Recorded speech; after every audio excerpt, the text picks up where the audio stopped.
The Battle of Gramentum was fought in 207 BC between Romans led by Gaius Claudius Nero, and a part of Hannibal's Carthaginian army. The battle was a minor Roman victory, and Nero marched north where he defeated and killed Hannibal's brother Hasdrubal at Metaurus. The battle is described by Livy at 27.41-42. Background. Upon Hannibal's descent from the Alps, he had for 3 years won an impressive string of victories against Rome. The Battle of Ticinus, Trebia, Trasimena and Cannae were some of the more notable victories that it won. These had been disastrous defeats for the Romans, especially the latter battle. This victory brought the Romans to the brink of despair. The Senate had issued a decree that forbade anyone to say the word peace within the city. Mourning was legislatively circumscribed to 30 days. Women were not permitted to cry in the public venues. In spite of such measures, there was much despair in the city, and some young Romans of high birth were proposing mass desertion from the army and establishment of a new colony elsewhere. The proposed defection was put down and all thoughts of surrender were circumscribed. Despite these setbacks, Rome itself remained secure from attack. Hannibal did not believe that he had the resources necessary for a siege of Rome, and, even after the Battle of Cannae, he had not been able to break up the Roman Simici. Not a single member of the Italian Confederacy ever broke its treaty with Rome. The roots of Roman power in the peninsula were sown deep, based upon time and the mutual benefit that both Rome and her subordinate allies had received from the alliance. Some colonies had been detached from the Confederacy in Cisalpine Gaul, but no seriously demoralizing blow had been struck at the Simici.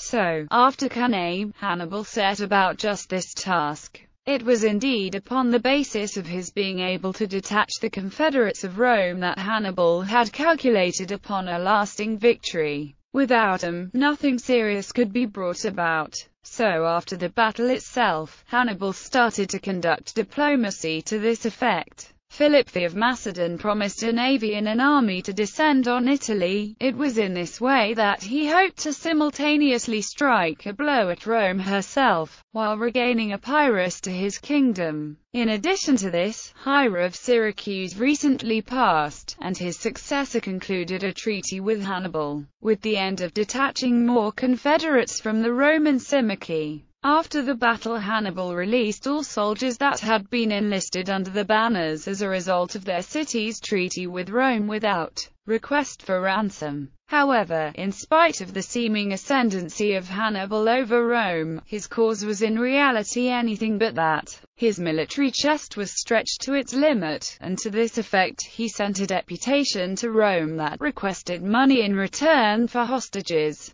The deputation was forbidden to enter the city, and the Senate forbade the purchase of hostages from the Carthaginians on an individual basis, deeming any enrichment of Hannibal through the wealth of Rome and its citizens to be unacceptable. What happened at this point was a number of Roman allies, not including any Latin confederate, were detached. Capua, the second city of Italy, in a commanding position on the crucial plain of Campania, was detached. This city had been much oppressed by the Romans, and faced discriminatory treatment by the Seno and the chief magistrates of the Republic. Capua was said to be able to furnish Hannibal with 30,000 foot and 4,000 cavalry. This was a major blow to the Simici, as demoralizing as the defeat at Cannae had been. Following the example of Capua were Uxentum, much of Bratia, much of Lucaria, the Pacentes of Salernia, the Harpini, almost all of Samnium. Hannibal had effectively consolidated all of southern Italy with the exception of a string of Roman forts.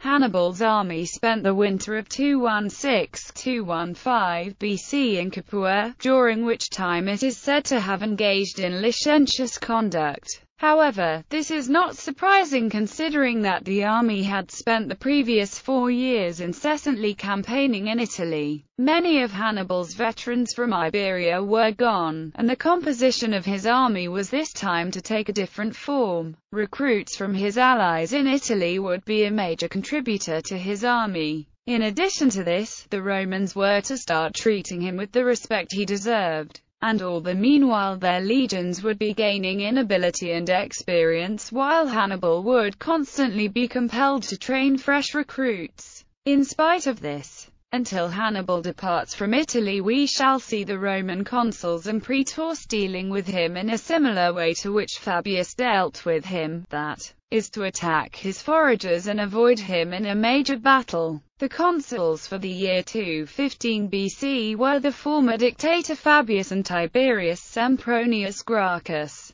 Marcellus was to take the field in his capacity as proconsul. These were all tried and tested officers, and they would conduct their armies accordingly. The Senate, as one of its first measures, decided to double imports and taxes of all sorts, in order to be able to equip their legionnaires and pay their salaries. The Senate ordered the various army commanders to continue the Fabian strategy. Hannibal encamped on Mount Tifata, where he could control the healthy pastures for his cavalry and his herds, while simultaneously being in such a position as to descend on any one of the Roman armies currently opposed to him. Hannibal was to make an observable change in his strategy. From seeking battle and engaging in offense against the Romans, he was to observe a decidedly more defensive strategy, as the Romans were not seeking to engage him either. As per their Fabian strategy, there was only small skirmishes between the Carthaginians and Romans.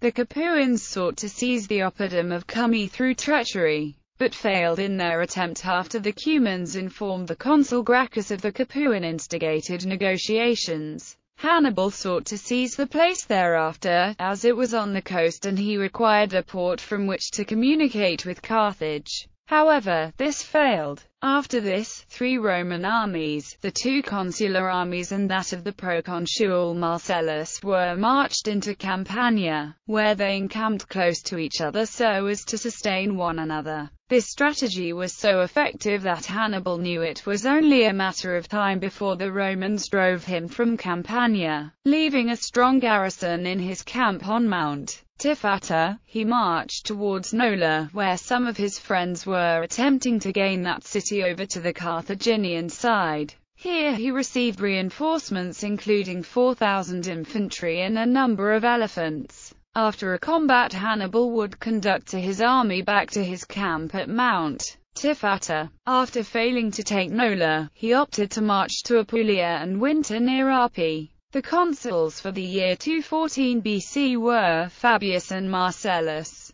The armies under the command of a praetor were commanded by Fulvius, Fabius Junior, Octilius and Lentulus. The consuls were ordered by the Senate to put afoot 20 legions which, with the 20 allied legions to be put into the field, would total something over 200,000 men. These legions were dispersed as follows. Lentulus, the governor of Sicily for the year, had 2 legions in Sicily. There were another 2 in Quintus Mucius in Sardinia, and 2 in Cisalpine Gaul under Manius Pomponius, which was attached to the Roman army in Spain. In Italy there were 2 fresh legions under the consul Fabius, another 2 legions under his colleague Marcellus. Gracchus was opposite Hannibal with 2 legions that were manned by slaves promised with manumission for meritorious service. Fabius Junior, as praetor, had 2 legions. There were, of course, 2 in Rome. Varro, the commander who had conducted himself so poorly at Cannae, had a legion near Cisalpine Gaul which was placed there as a reserve to the legions in Cisalpine Gaul. The last legion was in Brundisium. Another fleet was constructed by fiat of the Senate and it was financed by a tax on the wealthiest citizens. 4 of these armies were stationed directly against the Carthaginian army. The rest were to be involved in the war indirectly by attacking and harassing the allies of Hannibal. An appeal was sent from Capua, to which Hannibal responded. Once he arrived there he took up his old quarters, but the situation was not as dire as had been made out to him. In spite of this, however, Hannibal decided to conduct operations in Campania, and headed off to one of its seaports. While conducting operations on the Campanian coast, he received a deputation from a group of young disgruntled nobles from the southern Greek city of Tarentum. Hannibal, deeming this a crucial opportunity, decided to seize it. He thought this because of the geographical advantages that Tarentum would afford him for descents on Italy from both Carthage and Macedonia. On his way, he ordered Hanno to march north with the 17,000 men he recruited in Bruttium. However, he was defeated when the Romans forced him to battle, and he made his escape with 2,000 foot and some of his cavalry. After another attempt at the city of Nola, he opted to retire upon an inconclusive engagement before that Oppidum. He then set off to Tarentum, but a Roman officer rallied the city's Roman supporters to balk the designed assault. After Hannibal left Campania, the two consuls decided to besiege Casilinum, which they succeeded in capturing. For the year 213 BC, the consuls were Tiberius Sempronius Gracchus and Fabius Junior. The praetors for the year were M. Attilius Regulus, Sempronius Tuditantis, Cneius Fulvius, and Aemilius Lepidus. Fabius the dictator was to be a legate of his sons.